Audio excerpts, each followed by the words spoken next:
E eu me alimento com a palavra. Por isso que muitas pessoas estão morrendo espiritualmente. Porque se Jesus fala em Mateus 4, que nem só de pão vive o ser humano, mas de toda a palavra que procede da boca de Deus, muitas pessoas estão morrendo espiritualmente porque não estão se alimentando. Porque se a fé, a Bíblia diz assim, a fé salvífica, ela vem pelo ouvir a pregação, e a pregação pela palavra de Cristo. Ela produz salvação, ela produz um novo nascimento, ela me mantém ligado a Cristo, e ela me leva até o objetivo final, que é a salvação da alma.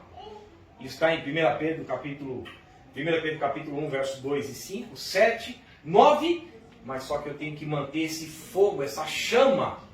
Por isso que Paulo fala em 1 Tessalonicenses 5,19, não apagueis o Espírito, não extingais o Espírito. Porque lá no tabernáculo se dizia, o fogo arderá continuamente sobre o altar. E a Bíblia diz que nós somos altar de Deus. Nós somos o templo de Deus. Então, o fogo, ele purifica, não é isso? O fogo purifica. Por isso que Pedro fala, agora no versículo 22, 1 Pedro 1, 22, tendes purificado a vossa alma pela obediência à verdade.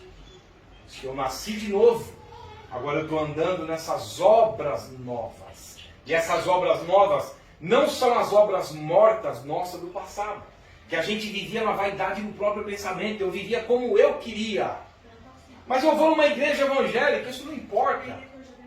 Isso não muda nada. Não muda nada.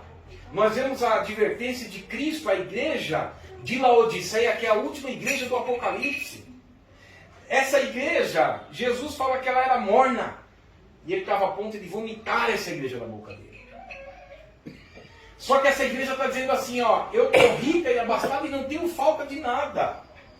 Essa igreja está se sentindo rica. Bebe você. Essa igreja, ela estava se sentindo bem. É normal uma igreja se sentir bem? Normal. Correto? Vocês concordam? A igreja tem que se sentir bem. Mas Cristo do lado de fora? A palavra do lado de fora? O que Jesus está falando? No verso 20, do Apocalipse 3. Eis que estou à porta e bato. Se alguém ouvir a minha voz. A igreja está lá dentro se sentindo bem. Como? Como que é possível você se sentir bem se Cristo não está na sua vida? E a Bíblia diz que se alguém não tem o Espírito de Cristo, tal não é dele. E a Bíblia diz que fora de Cristo não há salvação de alma. Você está se sentindo bem com o quê? Então é o que a gente está vivendo hoje. É uma igreja que as pessoas, os membros, cada membro dela, não houve uma transformação interna de um novo nascimento. E o que demonstra que houve uma transformação, segundo Coríntios capítulo 5, versos 14 e 15, Paulo diz assim, o amor de Cristo me constrange. O que é algo que te constrange? Você fica sem jeito, eu não tenho como eu vou ter que viver agora dessa forma. Eu não posso mais viver como antes. Antes eu vivia da forma como eu queria. Se é da forma como eu queria, eu estou vivendo obras mortas que não podem me salvar. Não houve uma mudança interna. Não houve o convencimento do Espírito. A Bíblia diz que o Espírito Santo convence do pecado, da justiça e do juízo. Mas convencimento não significa transformação.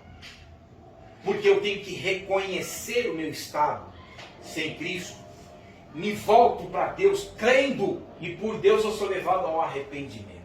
E nesse momento ocorre uma regeneração. Um novo nascimento que é um milagre que só Deus pode operar nas nossas vidas. Mas a partir do momento que há de fato isso, é isso que Paulo fala em 2 Coríntios 5,14 que eu estava mencionando. O amor de Cristo me constrange. Julgando nós assim, um morreu por todos, logo todos morreram. Para que aqueles que vivem nessa carne aqui, não vivam mais para si mesmos. A igreja de Laodiceia está lá dentro. Eu estou rica e abastada. Eu não tenho falta de nada. Cristo está do lado de fora. Como é possível isso? Como é possível? Só se a pessoa realmente não foi despertada para a salvação de alma. Só se ela não foi despertada de fato, um novo nascimento, uma transformação, porque está por vir. Então Paulo diz assim, Um morreu por todos, logo todos morreram, para que aqueles que vivem não vivam mais para si mesmos, mas para aquele que por eles morreu e ressuscitou. Isso demonstra ser uma nova criatura. Isso demonstra ter tido de fato um novo nascimento. E isso demonstra que nós entraremos no reino de Deus. Se alguém não nascer da água e do Espírito, não pode entrar no reino de Deus. Mas eu dou meu dízimo. Vai o teu dízimo e você para o inferno. Eu dou minha oferta, eu faço campanha, vai tudo para o inferno. Não tem acordo com Deus. Ou se submete, ou não se submete. Por isso que a gente está falando de conversão ou não conversão.